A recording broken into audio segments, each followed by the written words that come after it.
South India shopping mall weddings and festive celebrations సరికొత్త designs తో అద్భుతమైన కలెక్షన్.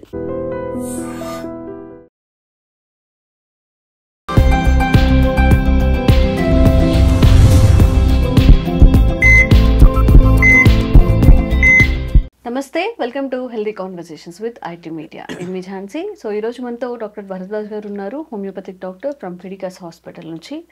చాలామందికి ఇయర్ ఇన్ఫెక్షన్స్ అవుతున్నాయి. అంటే ఎక్కువ యూజేజ్ ఆఫ్ ఫోన్స్ కానివ్వండి, బడ్స్ పెట్టుకొని అలా ఉండిపోతారు, గంటలు గంటలు వింటూ ఉంటారు. ఈ ఇన్ఫెక్షన్స్ ఉన్నప్పుడు ఈ హ్యాబిట్స్ అనేవి దాన్ని ఇంకా వర్స్ చేసే అవకాశం ఉంటుంది. అసలు ఇయర్ ఇన్ఫెక్షన్స్ అనేవి ఎందుకు వస్తాయి? ఓన్లీ ఇయర్ ఫోన్స్ వల్లనే వస్తాయా? ఇంకేమైనా కారణాలు ఉంటాయా? మాట్లాడదాము. నమస్తే అండి. నమస్తే అండి. సో ఇయర్ ఇన్ఫెక్షన్స్ అన్నప్పుడు ఇప్పుడు జనరల్గా అందరికీ తెలిసింది ఏంటంటే, ఓకే నువ్వు ఇయర్ ఫోన్స్ ఎక్కువ యూస్ చేస్తావేమో, ఆర్ ఏదన్నా సమ్ పుండ్లు అలా అయినప్పుడు ఇన్ఫెక్షన్స్ వచ్చే అవకాశం ఉంటుంది. సో మెయిన్ రూట్ కాజ్ ఏంటి? ఏదైనా ఒక ఇన్ఫెక్షన్ అవుతుంది బాడీలో అంటే అసలు కారణం ఏమై ఉండొచ్చు? డెఫినెట్గా మీరు చెప్పినట్టు ఇయర్ ఫోన్స్ పెట్టుకోవడం కానీ, లౌడ్ సౌండ్ పెట్టుకోవడం వల్ల కానీ ఏమవుతుందంటే ఈ ఇయర్ ఇన్ఫెక్షన్స్ వచ్చే కాంప్లికేషన్స్ ఇంకా సివియర్ చేస్తుంది అనమాట. అది డెఫినెట్గా ఉంటుంది. బట్ ఇయర్ ఇన్ఫెక్షన్స్ రావడానికి మెయిన్ కారణం ఏంటంటే, సో మనము కామన్ కోల్డ్ నెగ్లెక్ట్ చేయడం అనమాట. మనకున్న అలర్జీస్ని నెగ్లెక్ట్ చేయడం. సో మనము కొంతమంది ఏం చేస్తుంటే పొద్దున్న లేచిన వెంటనే తుమ్ములు వస్తుంటాయి, నోస్ అంతా ఇచ్చింగ్ ఉంటుంది, సో లేకపోతే లాక్రిమేషన్ అంటారు, కళ్ళల్లోంచి నీళ్లు కారుతూనే ఉంటాయి, కళ్ళంతా రెడ్గా అయిపోతాయి, నోట్లో ఇచ్చింగ్ ఉంటుంది, థ్రోట్లో ఇచ్చింగ్ ఉంటుంది, థ్రోట్ అంతా రెడ్గా అయిపోతుంది, చెవుల్లో ఇచ్చింగ్ ఉంటుంది. ఇదంతా ఇనిషియల్ స్టేజ్ అనమాట. దీన్ని మనం ఏమంటామంటే అలర్జిక్ రైనైటిస్ అంటాం అనమాట. అంతేకాకుండా కొంతమందికి ఎప్పుడు కోల్డ్ వస్తూ ఉంటుంది. సో కోల్డే కదా, మనకి ఇంకేముందిలే, మనం పట్టించుకోవాలని అవసరం లేదు, ఈరోజు నెల రోజులు ఉంటుంది, 2 నెలలు ఉంటుంది, కోల్డ్ అదంతా అదే పోతుంది, మనము ఆ కోల్డ్ ఉన్న 2 రోజులు జస్ట్ మౌత్ బ్రీతింగ్ తీసుకుంటే సరిపోతుంది, దీనికి ఇంటి చిట్కాలని డిఫరెంట్ రెమెడీస్ వాడుతుంటారు. గుడ్, మీకు ఇంటి చిట్కాలతో ఈ సిమ్టమ్స్ అన్నీ తగ్గిపోతే గుడ్. బట్ చాలా కేసెస్లో ఏమవుతుందంటే, ఎస్పెషల్లీ చిన్నపిల్లలు, మనము 3 years నుంచి 10 years 11 years 12 years పిల్లలు ఏమవుతుందంటే కొంచెం సివియర్గా మారుతుంది. ఏంటంటే వీటి వల్లంతా ఇన్ఫెక్షన్ అనేది చెవుల్లోకి వస్తుంది అనమాట. చెవులు అనేది చాలా సెన్సిటివ్ ఆర్గాన్ అనమాట. ఈ సెన్సిటివ్ ఆర్గాన్ మనకు ఏదన్నా వినాలన్నా ఇవన్నీ క్లియర్గా ఉండాలి, ఇక్కడ ఇన్ఫెక్షన్స్ లేకుండా ఉండాలి. సో మనకు చెవుల్లో మనము 2 type ఆఫ్ ఇన్ఫెక్షన్స్ చూస్తాం అనమాట. ఒకటి ఏఎస్ఓఎం అంటాం, సిఎస్ఓఎం అంటాం. ఏఎస్ఓఎం అంటే అక్యూట్ సపరేటివ్ ఓటైటిస్ మీడియా అంటాము, సిఎస్ఓఎం అంటే క్రానిక్ సపరేటివ్ ఓటైటిస్ మీడియా అంటాం. మనం చూసింటారు మీరు, కొంతమందికి ఎప్పుడు చెవుల్లో పస్సు వస్తూ ఉంటుంది, కాటన్ పెట్టుకొని తిరుగుతూ ఉంటారు అనమాట. సో దాన్ని ఏమంటామంటే సపరేటివ్ ఓటైటిస్ మీడియా అంటాం. ఇదేంటంటే చెవుల్లో మనకు డిఫరెంట్ భాగాలు ఉంటాయి, అవంతా ఇన్ఫెక్ట్ అయిపోతాయి. ఎప్పుడైతే ఇన్ఫెక్ట్ అయిపోయి అక్కడ బాగా రెడ్నెస్ వచ్చి, స్వెల్లింగ్ వచ్చి, పెయిన్ వచ్చి, ఇవన్నీ ఇనీషియల్ స్టేజ్. నెక్స్ట్ స్టేజ్లో ఏమవుతుందంటే, మనకు బయట పుండ్లకు ఎట్లయితే పస్సు వస్తుందో చెవుల్లో కూడా అట్లా పస్సు వస్తుంది అనమాట. దాన్ని సపరేటివ్ ఓటైటిస్ మీడియా అంటే. ఇది డేంజరస్ కండిషన్. ఎందుకంటే పర్మనెంట్గా హియరింగ్ లాస్ అయ్యే కేసెస్ కూడా నేను చాలా చూసాను అనమాట. ఎస్పెషల్లీ 6-7 years పిల్లల్లో జరుగుతుంది అనమాట. వాళ్ళని పట్టించుకోకుండా వదిలేస్తారు, అక్కడ మొత్తం పస్ అయిపోయి మళ్ళీ ఇంప్లాంట్స్ పెట్టుకోవాల్సిన కేసెస్ కూడా నేను చాలా చూసాను అనమాట. సో దీనికి అలోపతిలో ఏం ట్రీట్మెంట్ ఉందంటే, వచ్చినప్పుడు అంతా యాంటీబయాటిక్స్ వాడాలి, పెయిన్ కిల్లర్స్ వాడాలి, హిస్టమైన్స్ వాడాలి, ఎవ్రీ ఇయర్ వస్తూనే ఉంటుంది.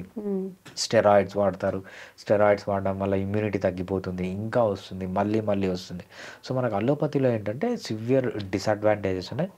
బట్ హోమియోపతిలో మనం డెఫినెట్గా ఒక్క సైడ్ ఎఫెక్ట్ కూడా లేకుండా పర్మనెంట్ సొల్యూషన్ అనేది చేసుకోవచ్చు. బట్ అది కూడా స్టేజ్ని బట్టి ఉంటుంది. ఇనిషియల్ స్టేజ్లో మంచి రెస్పాన్స్ ఉంటుంది, కొంచెం లేట్గా వస్తే కొంచెం టైం ఎక్కువ పడుతుంది. సో డిఫరెంట్ పారామీటర్స్ ఉంటాయి.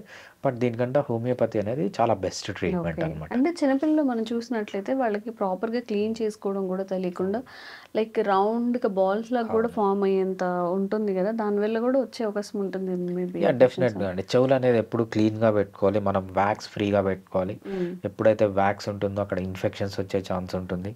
సో ఇయర్ డ్రమ్ చాలా సెన్సిటివ్, అది చిన్న పొర లాంటిది అనమాట. దానికి చిన్న హోల్ పడినా కూడా మళ్ళీ సర్జరీకి వెళ్ళాల్సి వస్తుంది. ఫర్ ఎగ్జాంపుల్ ఇయర్ ఇన్ఫెక్ట్ అయిపోయింది అనుకోండి, మనకి ఇయర్ డ్రమ్ము లాగా ఉంటుంది అనమాట.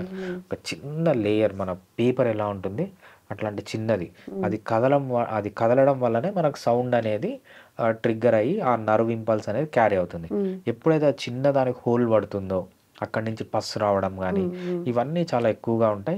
ఇయర్ అనేది చాలా క్లీన్గా పెట్టుకోవడం చాలా అవసరం అనమాట. అంటే కొంతమంది ఏమో మనం అసలు ఏమి బడ్స్ యూజ్ చేయొద్దు అంటారు, అక్కడ ఏమి చెయ్యొద్దు, సెల్ఫ్గా అక్కడ క్లీన్ అయిపోతుంది అని చెప్పి కొంతమంది క్లీన్ చేసుకోవాలని చెప్తుంటారు. ఏది కరెక్ట్ రెండిట్లో? నేను గమనించింది ఏంటంటే కొంతమందికి ఇయర్ వ్యాక్స్ ఫామ్ అయ్యే టెండెన్సీ ఎక్కువగా ఉంటుంది అనమాట, కొంతమందికి అంతగా ఉండదు. సో చాలా మందికి అంతగా ఉండదు అనమాట. కొన్ని కేసెస్లో ఏమవుతుందంటే కొంతమంది చిన్నపిల్లలకి మనం చూసినప్పుడు వ్యాక్స్ ఫార్మేషన్ టెండెన్సీ ఎక్కువగా ఉంటుంది. వీళ్ళు జాగ్రత్తగా గమనించుకొని మేబీ 3 నెలలకు ఒకసారో 6 నెలలకు ఒకసారో ఈఎన్టీ దగ్గరికి వెళ్తే వాళ్ళు నీట్గా క్లీన్ చేస్తారన్నమాట. అది క్లీన్ చేసుకోవడం చాలా ఇంపార్టెంట్. సో చెవుల్లో బడ్స్ పెట్టుకోవడము, చెవుల్లో చిన్న చిన్న స్పూన్స్ లాగా దొరుకుతాయి అనమాట. రైల్వే స్టేషన్స్లో అమ్ముతుంటారు, బస్ స్టేషన్స్లో అమ్ముతుంటారు. అవన్నీ పెట్టి క్లీన్ చేసుకోవడం, లేదంటే పెన్ను క్యాపులు పెట్టి క్లీన్ చేయడము. సో ఇవన్నీ చేయకూడదు అనమాట. ఇట్లంతా చేస్తే ఏమవుతుందంటే లోపల చిన్న లేయర్ ఉంటుంది, అది మనం ఇయర్ డ్రమ్ అంటాం అనమాట. అది కదలడం వల్లే మనకు సౌండ్స్ అన్నీ మన నర్వ్ ఇంపల్స్ లాగా క్యారీ అవుతాయి అనమాట. ఎప్పుడైతే డ్యామేజ్ అవుతుందో సో చాలా సివియర్ ప్రాబ్లమ్స్ ఉంటాయి అనమాట.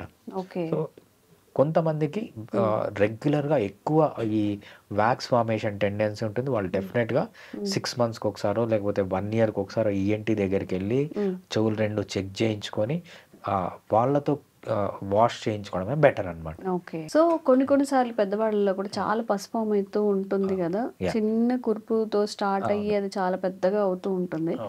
సో దీని నుంచి త్వరగా అంటే అప్పటికప్పుడు ఇంట్లో రెమెడీస్ కానీ అవి మీరు ఇందాక చెప్పినట్టు ఏవో ఫాలో అవుతుంటారు, సార్ ఇయర్ డ్రాప్స్ వేసుకుంటాం ఇట్లా అని చెప్పి, తొందరగా కొంచెం ఆ పెయిన్ నుంచి రిలీఫ్ అవ్వడానికి ఏదైనా మెథడ్స్ ఉన్నాయా, టాబ్లెట్స్ కానీ ఏమైనా సజెస్ట్ చేస్తారు? డెఫినెట్గా అండి. మనకు ఏదైనా కూడా ఫస్ట్ మనం ట్రై చేసేదంటే హోమ్ రెమెడీస్. హోమ్ రెమెడీస్లో ఏం ట్రై చేస్తారంటే కషాయాలు తాగడము, లేకపోతే కొంతమంది హాట్ వాటర్ తీసుకోవడము, లేకపోతే హాట్ వాటర్ అంటే పొగ పెట్టుకొని దాంట్లో ఉంటారు. సో ఇవన్నీ రిలీఫ్ అయితే బెటర్. సో మనం ఏంటంటే మనకు సిమ్టమ్స్ లేకుండా చూసుకోవాలి, డిసీజ్ లేకుండా చూసుకోవాలి. ఎంత న్యాచురల్గా వీలైతే అంత న్యాచురల్ పద్ధతిలో చేసుకోవడం బెటర్. బట్ చాలాసార్లు ఏమవుతుందంటే న్యాచురల్ పద్ధతులు సో మెడిసిన్స్కి సైడ్ ఎఫెక్ట్స్ ఉంటాయని మెడిసిన్స్ వాడకపోవడం వల్ల ఉన్న ప్రాబ్లం చాలా ఎక్కువగా అయిపోతుంది.